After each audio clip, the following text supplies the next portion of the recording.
Good morning, welcome to my channel. Triple R మిషన్లో frame out అయితే ఎలాగ set చేసుకోవాలనేది చూపెడుతున్నాను ఫ్రెండ్స్. చూడండి, చూసే ముందు ప్లీజ్ నా ఛానల్ని కొంచెం సబ్స్క్రైబ్ చేయండి అండ్ సపోర్ట్ చేయండి ఫ్రెండ్స్ ప్లీజ్. ఇది ఫస్ట్ పేజ్ అనమాట. ఒక బూటీ సెలెక్ట్ చేసుకుంటున్నాను నేను.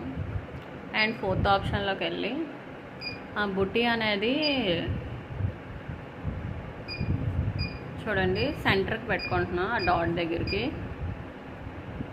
అండ్ నెక్స్ట్ ఇది ఉంటుంది కదా హ్యాండ్ టైప్ ఫ్రేమ్, అది సెట్ చేసుకొని ఇందులో లార్జ్ కే అని ఉంటుంది, అక్కడ ప్రెస్ చేసి మళ్ళీ ఈ లార్జ్ ఫ్రేమ్ సైజ్ ప్రెస్ చేయండి and into mark and okay చేయండి మళ్ళీ ఇంటూ.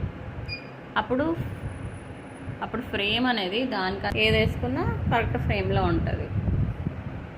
ఓకే ఫ్రెండ్స్, ఈ టిప్ కనుక మీకు నచ్చినట్టయితే ప్లీజ్ నా ఛానల్ని సబ్స్క్రైబ్ చేయండి అండ్ సపోర్ట్ చేయండి ఫ్రెండ్స్. బాయ్.